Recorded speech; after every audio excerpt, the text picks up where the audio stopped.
Ronan O'Gara in conversation with Joe during the week. Alan Quinlan, good morning to you. Good morning, Adrian. Joe Schmidt is good, is the short story from Ronan O'Gara there. There's no doubt about that. His record kind of proves for himself how much, what he's achieved is this current He group. talks about him being underappreciated. And every coaching job he's had. I'm not sure he is underappreciated. I don't think he is. He's had a few critics, I suppose, with on occasions maybe with the way Ireland have played. But I think he's evolved a lot, and the team are more expansive now and more direct, and are not as direct as maybe they were before. And he's phenomenal, the achievements he's had with Ireland and the level he's brought us to. So he may be right in some ways that he was maybe underappreciated a little bit a couple of years ago. But winning the Grand Slam was probably the icing on the cake, and it summed up how good he is. I suppose the big question mark, and this keeps coming up, is World Cup. Not just for Joe, but for Ireland. You know, I was at a couple of them, and they were disappointing. We've never been beyond the quarterfinals, so that's the aim and plan next year. There's a lot of talk about it. And the longer it goes on, the worse it gets, right? Like, that's the thing. It becomes bigger than it is. I just think what will it be like when we're actually in Japan next year, and everyone will be talking about. It'll be tough for the players in the squad but they're kind of obstacles that you have to get over as sports people. We've seen loads. Sports people have to kind of get the monkey off the back, if you like, you know, and you have to face that kind of challenge. But I think, you know, with the experience that we'll end up in Japan, and the quality of player that we'll have, and the depth that we'll have going there, they'll be able to handle that. I just hope that the frontliners, i.e. Murray, Sexton, Furlong, these guys are fit and peaking at the time when we want them to. So, I mean, that brings us nicely along to the game this weekend, and the work that Schmidt has been doing to bring in that next layer of player, that if some of those players, it turns out, are not fit, that he has this next layer ready to go. Jerry Thornley makes the point in the Irish Times this morning about it being, the Ireland-Italy game being as meaningless as these games can ever get at international rugby. This is fairly meaningless, but the fact that Joe Schmidt has named the team that he's named of hopefuls actually gives it a bit of an edge almost. Yeah, it does. Effectively, it's, with respect, it's an A team at the moment. Now, there's a number of guys in there that, like obviously Gary Ringrose and Bundy Aki, Stockdale, Larmour, Conway, even they could all start against Argentina and the All Blacks. So they're not. It's maybe been a bit disrespectful to them. Niall Scannell could push Rory Best. Is that the strongest A team you've ever seen play for Ireland? Yeah, well, I was on a few myself, and I would like to say they were strong. They were decent ones, but yeah, it's very strong. I think they're all internationals. There's no new caps. Ross Byrne, Will Addison, hopefully will get capped off the bench. Will be a good experience for them. Addison has been very good this year for Ulster, and obviously getting Ross Byrne, for him to get the green jersey on and play in international rugby will benefit him going forward. But it is a very powerful side, there's no doubt about that. Effectively, it is, you know, people ask about November internationals, are they, you know, what's the significance? And historically, you'd always have a bit of mixing and matching, and, you know, ultimately the Six Nations was the big one that was always coming up, and there's more pressure on that. Pressure to perform and do well in the Six Nations. November is a chance for a little bit of experimentation. Historically, when you play, you know, tier 2 teams, you certainly get guys get capped, and they get that exposure in the squad. But a lot of these guys have all been capped, and they've all been in the squad for a number of years now, and I think they're all good players in their own right. So there's a number of these guys could start for Ireland against the All Blacks. Because it's getting very late, and the All Blacks themselves have named 8 debutants, which is I haven't been out there 15 years ago where they were talking at that point about the devaluing the All Blacks jersey at that stage in terms of the number of caps that were given out. Like, that's a phenomenal number. But I'm not sure where Steve Hanson's head is at in terms of those 8 players, or in the Irish context. Like, it's very late in the day now for new players to be coming into the mix. With a view if you were to pick a World Cup squad now, Adrian, you probably 95% of the squad is picked, and they're in there. It's theirs to lose, really, if you like, which is not very common. You know, as I said, I've been involved in 3 World Cups, and the build up to all those, there was maybe 60-70% of squads you could pick.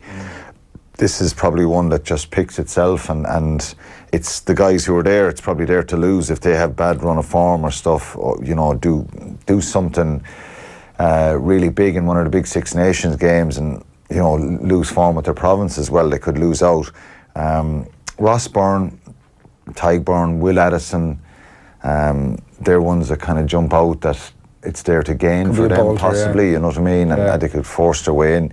I think Addison has so much versatility. And just talking about the Steve Hansen one, yeah, he had 51 players at one stage in Japan for their tour. And Like a World Cup squad is 34, I think. yeah, I think his argument is, look, nowadays there's 14, 15 internationals a year. Back in the day, there's probably 4, 5, 6 internationals. And he's been relevant and honest in saying that. But I think he has to manage his team, and like 23 of the players went to England at the start of the week. Similar, Ireland have been doing something with the number of senior players who stayed at home in Carton House. They've been training this week. So we're seeing a lot more of splitting squads and announcing big squads and splitting squads, and then the group maybe benefiting from each other when they go against each other in training. It's a huge number of players to have at one time, 51 players he had in Japan. So I think it's part and parcel of it, and it's just the way it is. There's a number of the All Blacks, obviously eight new caps, and it's probably building for the future. Those guys, Mad, isn't it? That's what it's mad. They mightn't get a run for a while, but still, I looked at their team, and there's still a lot of very good players who I've seen in Super Rugby they could probably play international rugby, be starters in many other countries. So the depth they have is phenomenal. Yeah, building for 2023 already before bloody 2019. Yeah, and that's just the way it's gone, and with player welfare and all that kind of stuff, and being able to rest players and rotate. We never thought we'd see the day where guys would be rotated and rested at international level. You know, and that's just the way it is. Talk to me about that back row then. So Ruddock, Van der Flier and Conan get the nod, like the balance of it, and we'll talk about Van der Flier maybe in a bit more specifics, but the balance of that back row in terms of the greater Ireland proposition down the track.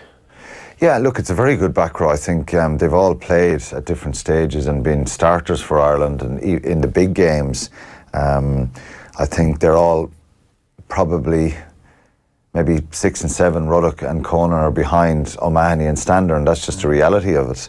But again, there's opportunities for them to try and force their way in and keep the pressure on. It's a great headache for the coach to have so many good players. And when you name a squad like this, like you said, Owen, you don't see any chinks or weaknesses or guys who are maybe not, couldn't step up and do a job and haven't been able to do that. So we've never had this kind of depth and this experience. Jack McGrath has 50 caps. The rest now, being fair, they're averaging about 9 caps each, but still they've always been involved in big squads and stuff like that. But Ruddock, he's a really good player. He's top quality. He's had a few injuries over the years, and I think Rhys Ruddock is a guy who could slot straight in a World Cup quarter-final or semi-final, and no one would blink an eye. He's that ability. Jack Conan's the same. His form has been superb with Leinster in the last couple of years, and Stander just has the jersey at the moment. He's got to keep putting that pressure on, and like Van der Flier, he could play any one of probably 4 or 5 number 7s for Ireland at the moment. There's so much depth. What's your there. power rankings of 7s of Ireland at the minute? Because the options are like... It's difficult because they've all been... Dan Levy finished the season as kind of the Grand Slam as number 1. Then he went to Australia with an injury and didn't feature as prominently there. Sean O'Brien has had the injury. Jordy Murphy is kind of back. And he's delivered before, he's was so unlucky 2 years ago when he was played against the All Blacks in Chicago. And Van der Flier was your starting 7 last Six Nations. So I think all of those guys can keep chomping at each other, and any of the 4 can easily step up. Tommy O'Donnell, I'm really disappointed for him because, he's had no luck with his timing when he's been in the team a couple of years ago, and at the World Cup when he dislocated his hip. The World Cup warm-up over in Wales, so he's been unlucky. So there's a lot of quality there at number 7, and something I've never seen. Even when I played, you probably 2, 3 guys who could play there. Some of them weren't out and out 7s. I switched over to 7 on a few occasions. Simon Easterby did, Keith Gleeson was there, Wally was there, but there was a fair bit of rotation going on, and guys could play in different positions across the back row. But these are, I suppose, Sean O'Brien and Jordy Murphy have played number 8 and 6 before.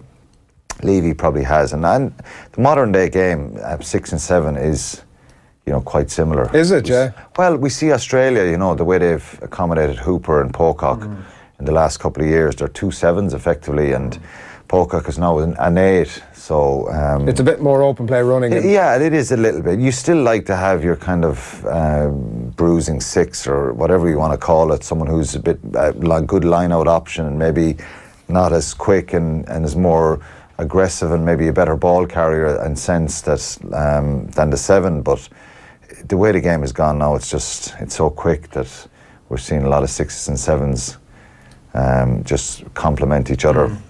Is there any possibility whatsoever that Robbie Henshaw is watching that centre partnership on Saturday from a little bit through the fingers, where he's like, God, maybe potentially Aki and Ringrose could strike up something? It seems absolutely impossible that could ever happen. No, I don't think so, because no matter what happened, I think, look, ultimately, Robbie played in the first test in Australia and he played at 13 and he made a few bad reads from a timing point of view when he shot out of the line, and there was a few line breaks for Australia and they scored a try out of one of them. But I think he's just an incredible athlete. He's so strong, physical, quick. His defensive work is amazing, the way he can cover across the field, and he's just ability to read the game. He's not your silky skills distributor, but he's just a brilliant footballer, and he runs some great lines. He's your starter at the moment, Yeah, it's weird in a way, isn't it, that Aki and Ringrose are playing together and ultimately fighting for the same spot? Yeah, it is. Yeah, and look, if Chris Farrell was fit, he'd probably be putting pressure on him as well. I think that's the depth that's there at centre now, and you have another number of other guys. Addison can play there, Rory Scannell can play there, Stuart McCluskey's in the squad. So there's a lot of bloody names there that you can kind of put in the mix. I think the thing that Ringrose brings is those silky skills, that ability to twist, to turn, to run incredible outside lines. His distribution is really good, and he has that bit of magic footwork as well. So he's a little bit different. Aki's kind of a really good footballer as well, who can play 12 or 13 with good effect. And so there's, at the moment, and this is at the moment, you'll probably be able to pick the pack, and then you probably pick close to the side that you pick now for New Zealand. But some of these guys could do incredibly well, and if you look at the players who won't be involved at the weekend, Keane Healy will be your starting loosehead, Rory Best, Hooker, Furlong.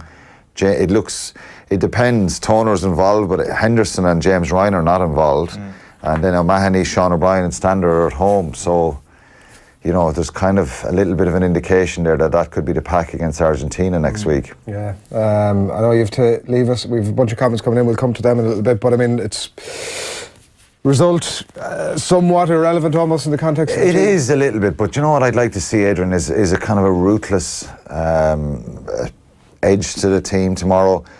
I think if you're looking at weaknesses or frailties that maybe we've had and vulnerability that we've shown is defensively, we've looked a bit out of sorts in the wider channels, not just in I think if you look back to the Scottish game and some issues in December or in the last Six Nations, there was some defensive frailties, and it's more of a systematic thing, communication with players, guys making bad reads themselves. I think it's not guys falling off tackles or us being blown away by teams. I think, if a team builds sustained pressure and builds 20 phases, sometimes you're just caught and you applaud them and say it's a great try. You don't on the field, but when you watch it. So I think defensively we need to be robust and strong and not give up soft scores. And we've given up last year against Fiji. Similar scenario where you'd effectively the A team played Fiji in Dublin and we needed a late penalty to win the game. We conceded 3 tries. Previous November, we played Canada, we conceded 3 tries as well, so, and that would irk Andy Farrell a little bit, those kind of things. So if you're going to be talking about, we have a chance to go number 1 in the world in a couple of weeks. Now whether we'll do it or not is another thing, but if you're up at that level and we want to be up there, you just got to make sure teams have to work their socks off to score and that it's not a defensive mistake as such. So that's an area that I'd kind of look closely at in November, and just being a bit more clinical in attack. If someone makes a line break and invariably when you watch New Zealand, and sometimes it frustrates people when you compare, but they are the greatest rugby team that you'll ever watch. And when someone makes a line break for them, invariably there's a support player there. They just have that anticipation, and sometimes we make line breaks and we watch a little bit more than anticipate, so their anticipation is superb. And so there's the kind of things to work on. But we don't want to peak too soon, and you don't want to be flying it in November, flying it in Six Nations. I don't want to see us at number 1 in the world. But you know what? I think, Adrian, why not? Yeah. I think we have the mentality now as Irish people, and we see it in all Irish sports. We have a lot more confidence. It's not a cockiness, it's a confidence that why not be the number 1 world team in the world. It's a tall order, and you mightn't stay there for too long, because New Zealand, just if they lose a match, they invariably bounce back.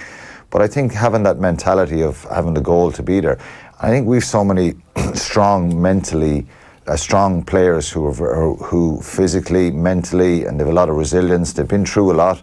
A lot of these guys have lost big games, and I think they have the capability of dealing with that pressure leading on to a World Cup next year. But every team they play now are going to throw the kitchen sink at them.